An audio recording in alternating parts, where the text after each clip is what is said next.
estar-se. Assim, José também foi da cidade de Nazaré da Galileia para a Judeia, para Belém, cidade de Davi, porque pertencia à casa e à linhagem de Davi. Ele foi a fim de alistar-se com Maria, que lhe estava prometida em casamento, e esperava um filho.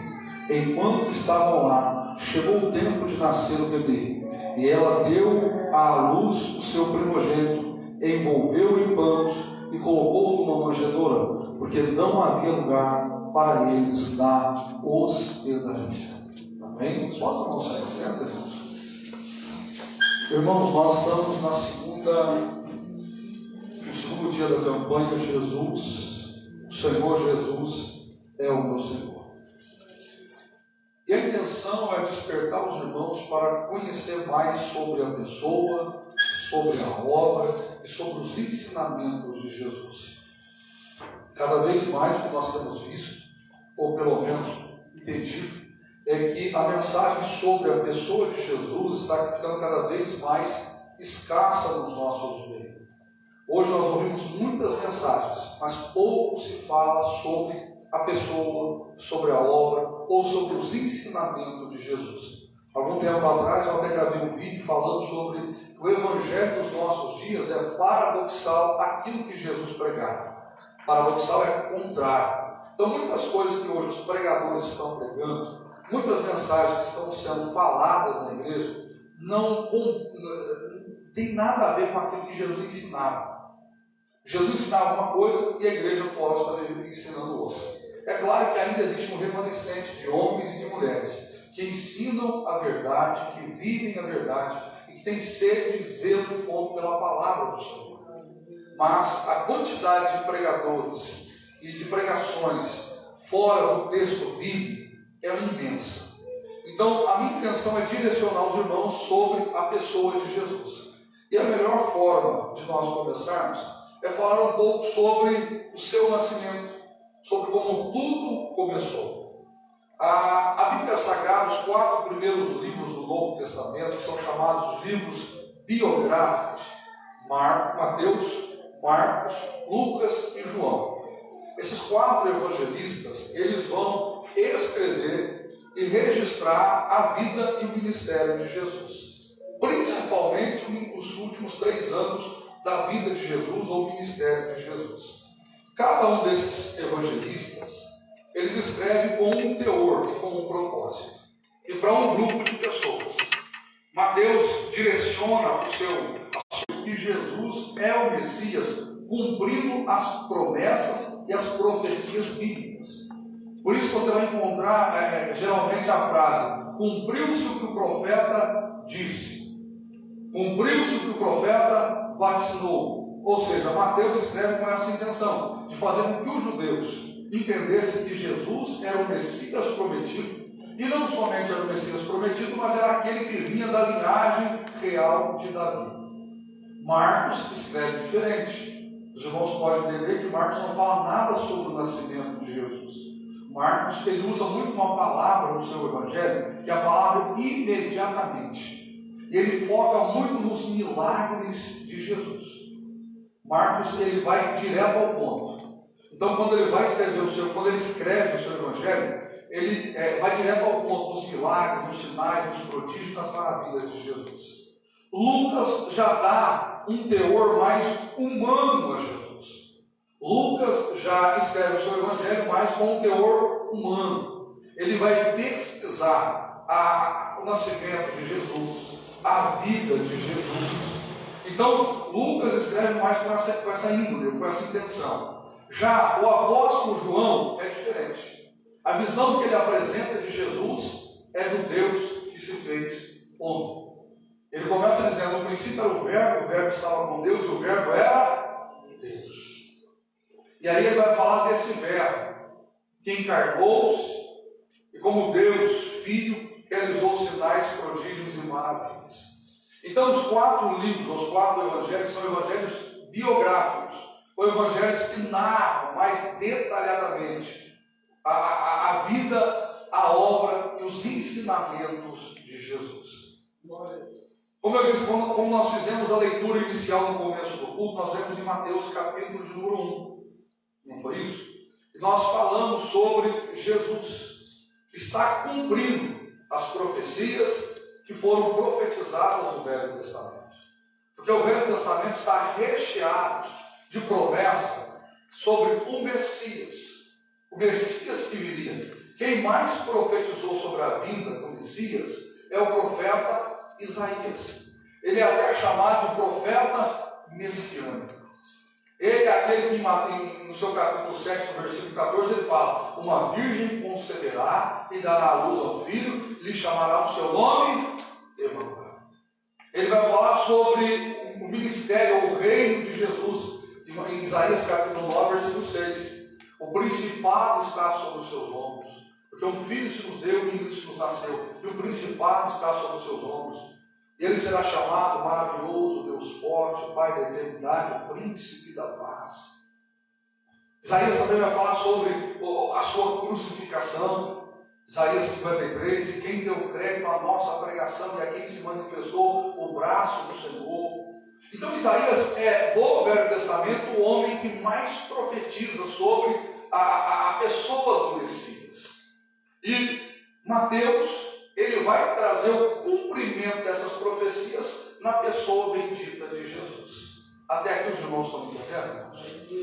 O que nós precisamos entender é que a nossa visão, a visão cristã, é que Jesus é o Messias, Jesus Cristo no grego e Messias no hebraico.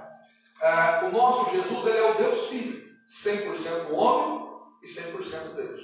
É o Deus que se fez homem. Filipenses capítulo 2, versículo 5. De sorte que haja em vós o mesmo sentimento que houve em Cristo Jesus, que sendo em forma de Deus, não teve por usurpação o ser igual a Deus. Antes aniquilou-se a si mesmo e tomou a forma de homem. O nosso Senhor Jesus, na nossa visão, ele é Deus. Ele é o Deus forte de Isaías 9,6. Ele é filho de Deus. Ele é o Deus conosco. Porém, a ideia judaica, então, não era de um Deus que se encarnava, mas o Messias, um líder militar, uma autoridade que assumiria o controle da nação e levaria a nação à libertação, porque até então o povo judeu está aprisionado pelos romanos. Até aqui os irmãos estão entendendo? Agora o nosso Jesus, ele vem para quebrar todos os protocolos que podia ser imaginado ou pensado da época. Por quê? Se Jesus vem como rei ou como líder, ele deveria nascer aonde? Na capital. E a capital é aonde? Jerusalém. E Jesus nasce aonde? Belém, Efrata. Belém, Efrata.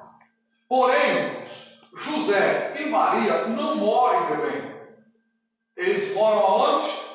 Nazaré. Lucas diz que eles moravam em Nazaré, mas que eles têm que descer em Belém Efrata para poder fazer o recenseamento que o imperador mandou fazer naquela época. Então José pega a sua esposa e eles descem para Belém. Belém é a Belém é a terra de Davi, a cidade de Davi. E quando eles chegam lá em Belém, Maria, próxima aos dias de dar à luz, não encontram hospedagem no hotel, e eles vão para onde? Em uma estrebaria. E Jesus vai nascer entre os animais. O rei dos reis. Ele não nasce no palácio. Ele não é servido pelos súditos do palácio. Ele nasce em uma manjedoura. Isso como exemplo de humildade. Tanto é que quando os magos vão procurar Jesus, eles vão no palácio de Herodes, batem lá e falam: viemos aqui para trazer oferta para o menino que nasceu, para o futuro rei de Israel, para o futuro rei do povo judeu. E Herodes fala: não, aqui não nasceu nem para criança. E então Herodes fala para ele: mas aonde que manda chamar os sábios da época, os rabinos da época? Fala assim: olha, aonde que está escrito que o Messias nasceria? Alguém diz: olha, ele nasceria lá em Belém. Nisso, os magos já foram na frente. Herodes disse: vão, adorem ele. Quando encontrar, vêm e falam para mim. Falem que vocês encontraram ele. E quando eu ficar sabendo onde ele está, eu também vou lá adorá-lo. Os magos encontram a Jesus, dão a oferta, e avisado por anjos, eles não vêm pelo mesmo caminho que foram. Eles se desviam e voltam para a sua terra. Herodes fica irritado, nervoso, porque o que ele faz? Uma chacina. Mata todas as crianças que nasceram em Belém.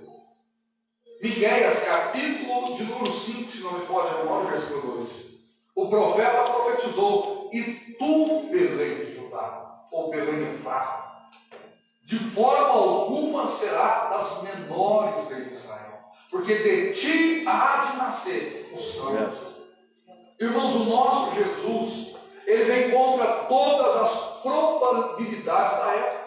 Ele não nasce em Jerusalém, ele não nasce em um palácio, ele não é servido pelos súditos, não há uma festa no seu nascimento aqui na terra, embora Lucas diga o seguinte, que naquela noite que Jesus nasceu, houve um coral angelical que apareceu no céu, adorando e exaltando aquele que havia acabado de nascer.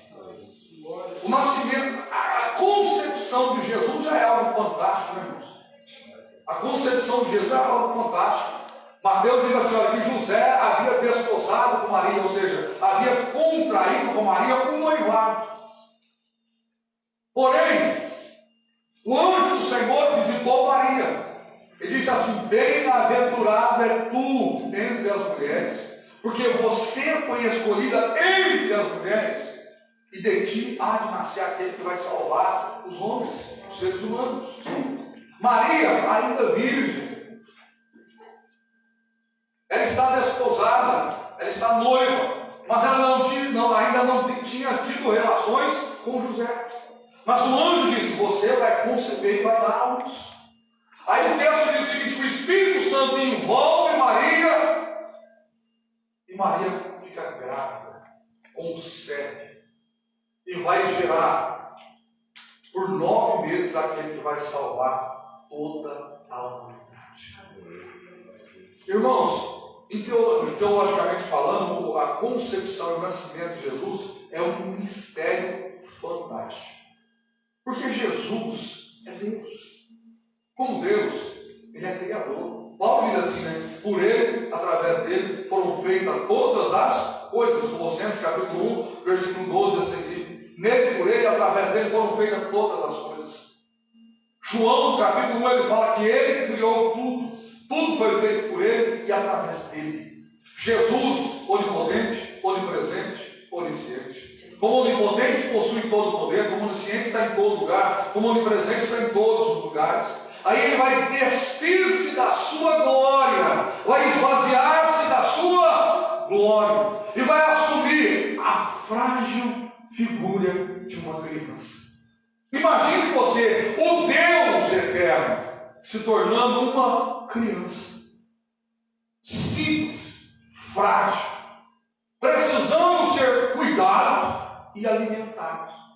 Quantas vezes Maria acordou na noite para dar leite para aquela criança, para trocar aquela criança, para cuidar daquela criança? A mentalidade da igreja é ver Jesus como Deus que está sentado no trono, como o leão da tribo de Judá. Mas se nós olharmos para esse cenário que nós vemos aqui, nós vamos ver um Jesus completamente frágil. É um bebê no colo de uma mulher. José, já de mais idade, não tem condição nenhuma de enfrentar os inimigos. Não tem.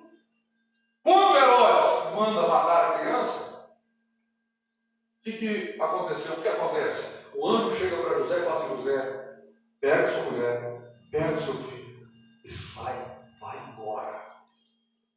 Vai embora.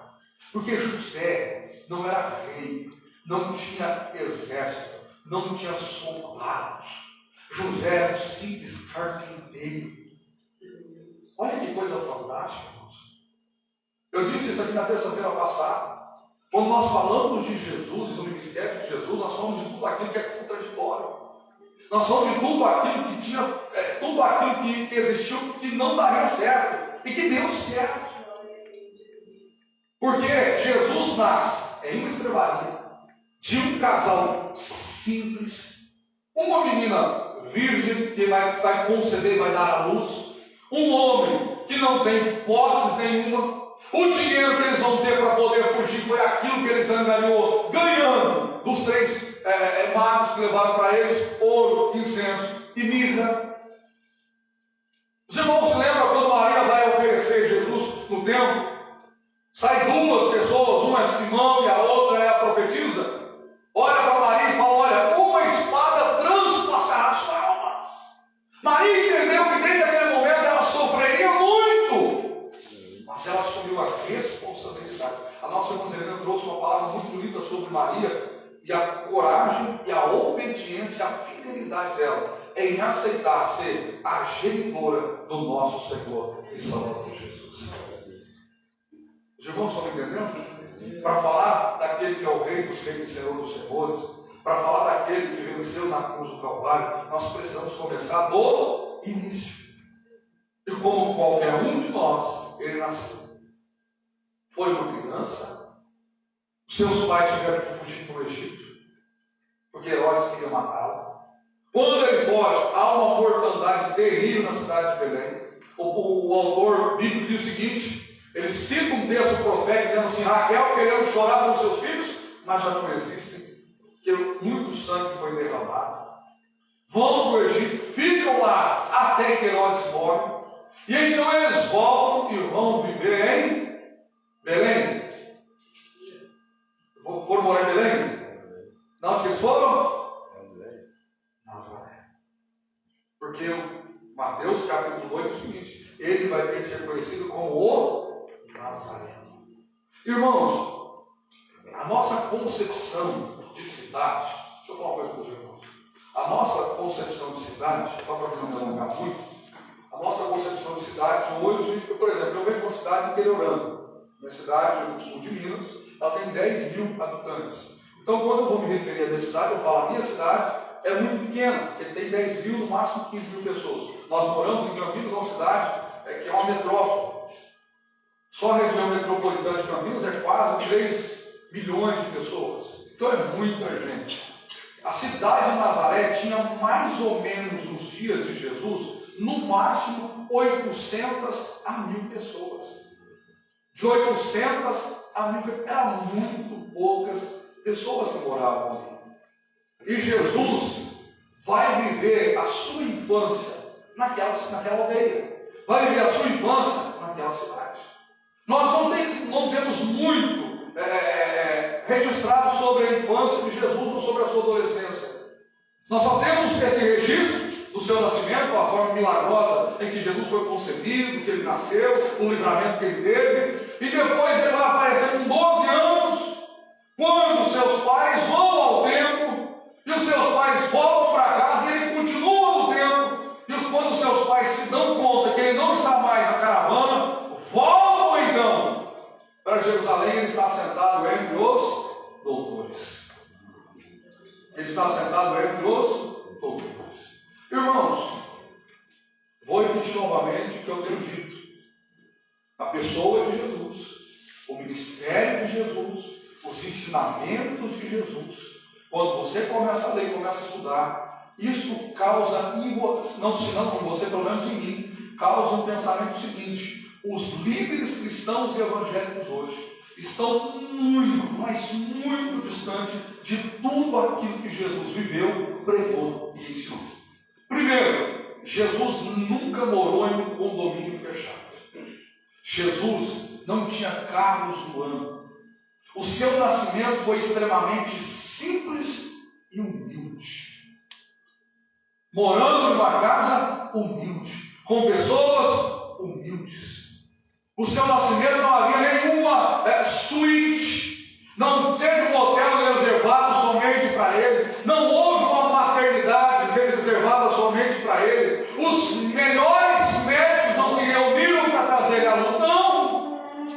A concepção dele foi um milagre, em uma manjedoura. Esse Jesus, ele vem para nos ensinar, se há um dos primeiros ensinamentos que nós aprendemos com ele, é o ensinamento da humildade, da simplicidade.